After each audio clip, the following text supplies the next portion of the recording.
একটা গাড়ি লয়ে আইছে, গাড়ির পিছনে টেয়া লয়ে আইছে, আইয়ে এরে দিছে 50,000, এরে দিছে মসজিদের টেয়া, এরে দিছে হচ্ছে 20,000 টেয়া, এরে দিয়ে লাইছে 10,000 টেয়া।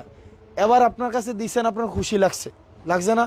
আও কিও আইয়ে দিয়ে টেয়া দিয়ে লাইছে, আইয়ে মসজিদের সাত ডালাই টেয়াটা দিয়ে লাইছে, আইয়ে হচ্ছে ইয়া করে লাইছে।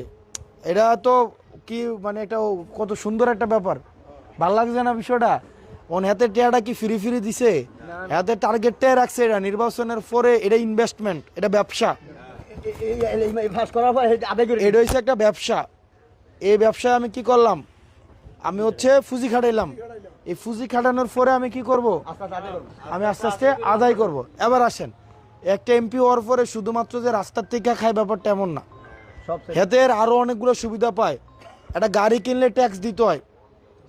ধরেন একটা গাড়ি জাপান থেকে আনলে, ধরেন এটার দাম 2 লাখ টাকা, এটা বাংলাদেশে আসলে এটার দাম হয়ে যায় 15 লাখ টাকা।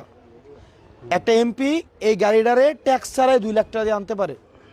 তাহলে এতজন গাড়িটা আনবো আইনা 2 লাখ টাকা দিয়ে আনবো, আইনা কয় লাখ টাকা বেছে?